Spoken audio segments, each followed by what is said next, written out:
Good morning, students. Now, today we will read the next half lesson Liberty and Discipline. If a man holds a position of authority, he must impose discipline on himself first.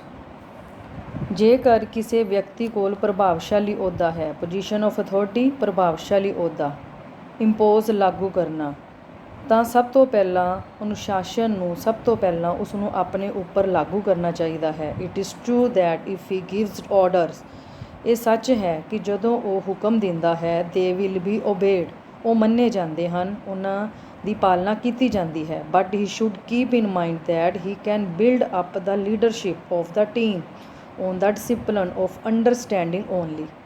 Understanding ਆਪਸੀ ਸੂਝ-ਬੂਝ, discipline ਅਨੁਸ਼ਾਸਨ, team Dal, leadership ਅਗਵਾਈ, build up ਬਣਾਉਣਾ। ਤਾਂ ਉਸ ਨੂੰ ਇਹ ਗੱਲ ਆਪਣੇ ਦਿਮਾਗ ਵਿੱਚ ਰੱਖਣੀ ਚਾਹੀਦੀ ਹੈ ਕਿ ਉਹ ਆਪਣੇ ਦਲ ਦੀ ਅਗਵਾਈ ਦਾ ਨਿਰਮਾਣ ਸਿਰਫ ਆਪਣੀ ਸਮਝ ਦੇ ਅਨੁਸ਼ਾਸਨ ਦੀ ਬੁਨਿਆਦ 'ਤੇ ਹੀ ਰੱਖ ਸਕਦਾ ਹੈ। In order to inculcate a sense of discipline in his subordinates, subordinates ਉਸਦੇ ਅੰਡਰ ਕੰਮ ਕਰਦੇ ਕਰਮਚਾਰੀ, ਜੋ ਚਾਹੁੰਦਾ ਹੈ ਕਿ ਉਸਦੇ ਹੁਕਮਾਂ ਦੀ ਪਾਲਣਾ ਉਸਦੇ ਕਰਮਚਾਰੀਆਂ ਦੁਆਰਾ ਅਨੁਸ਼ਾਸਨ ਦੀ ਭਾਵਨਾ ਮੰਨੀ ਜਾਏ। An officer must first realize his own responsibility ਜ਼ਿੰਮੇਵਾਰੀ, ਤਾਂ ਸਭ ਤੋਂ ਪਹਿਲਾਂ ਉਸ ਨੂੰ ਆਪਣੀ ਖੁਦ ਦੀ ਜ਼ਿੰਮੇਵਾਰੀ ਦਾ ਅਹਿਸਾਸ ਹੋਣਾ ਚਾਹੀਦਾ ਹੈ।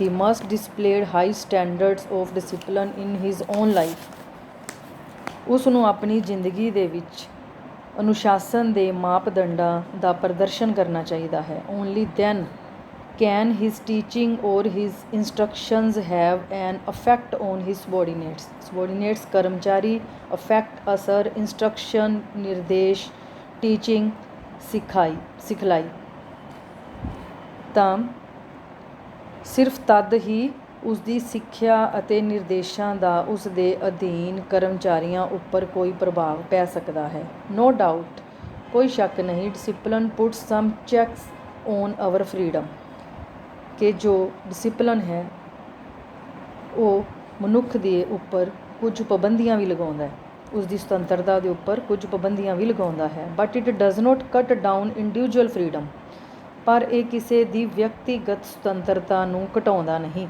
ਇਨਫੈਕਟ ਕੱਟ ਡਾਊਨ ਘਟਾਉਣਾ, in fact it is the foundation of all freedom, foundation ਨੀਂਹ, ਇਹ ਸਾਰੀਆਂ ਸੁਤੰਤਰਤਾਵਾਂ ਦੀ ਨੀਂਹ ਹੈ। It makes man truly free, ਸੱਚਮੁੱਚ ਹੀ ਇਹ ਆਦਮੀ ਨੂੰ ਸੁਤੰਤਰ ਬਣਾਉਂਦਾ ਹੈ।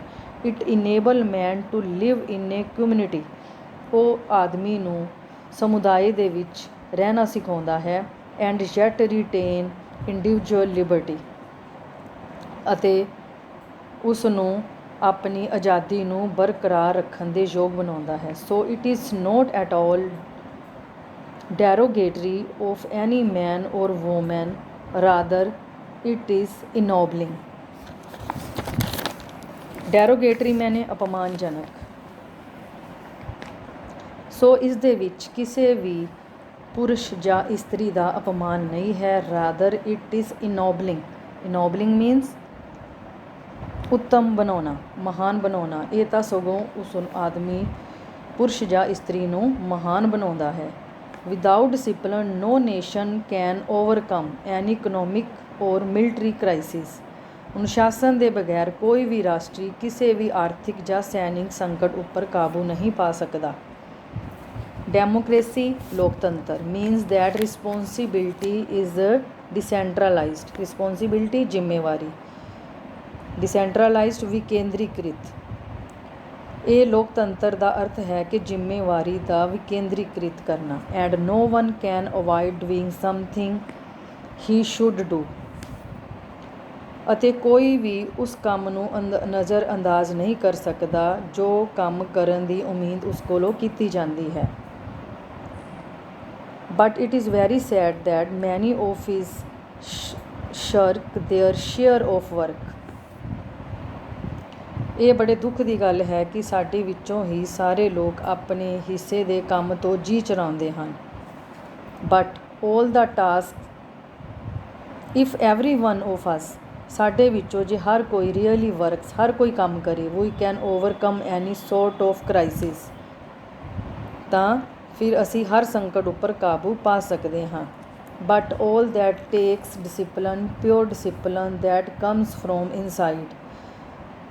ਇਸ ਲਈ ਅਨੁਸ਼ਾਸਨ, ਸ਼ੁੱਧ ਅਨੁਸ਼ਾਸਨ ਦੀ ਲੋੜ ਹੁੰਦੀ ਹੈ ਜੋ ਸਾਡੇ ਅੰਦਰੋਂ ਉਪਜਦਾ ਹੈ। We think more of liberty than of responsibility. ਅਸੀਂ ਆਪਣੀ ਜ਼ਿੰਮੇਵਾਰੀ ਜ਼ਿਆਦਾ ਆਪਣੀ ਆਜ਼ਾਦੀ ਦੇ ਬਾਰੇ ਸੋਚਦੇ ਹਾਂ। We should always keep in mind, ਸਾਨੂੰ ਹਮੇਸ਼ਾ ਆਪਣੇ ਦਿਮਾਗ 'ਚ ਇਹ ਗੱਲ ਰੱਖਣੀ ਚਾਹੀਦੀ ਹੈ that we can never get anything without paying something for it, ਕਿ ਅਸੀਂ ਕਿਸੇ ਚੀਜ਼ ਦਾ ਮੁੱਲ ਚੁਕਾਏ ਬਗੈਰ ਕੋਈ ਵੀ ਚੀਜ਼ ਪ੍ਰਾਪਤ ਨਹੀਂ ਕਰ ਸਕਦੇ। And in this case liberty is no exception. Exception means ਅਪਵਾਦ। ਇਸ ਸੰਬੰਧ ਵਿੱਚ ਆਜ਼ਾਦੀ ਦਾ ਕੋਈ ਅਪਵਾਦ ਨਹੀਂ ਹੈ। We can have discipline without liberty. ਇਸ ਆਜ਼ਾਦੀ ਤੋਂ ਬਿਨਾਂ ਅਨੁਸ਼ਾਸਨ ਤਾਂ ਹਾਸਿਲ ਕਰ ਸਕਦੇ ਹਾਂ, but we can not have liberty without discipline. ਪਰ ਅਨੁਸ਼ਾਸਨ ਤੋਂ ਬਿਨਾਂ ਆਜ਼ਾਦੀ ਹਾਸਲ ਨਹੀਂ ਕਰ ਸਕਦੇ।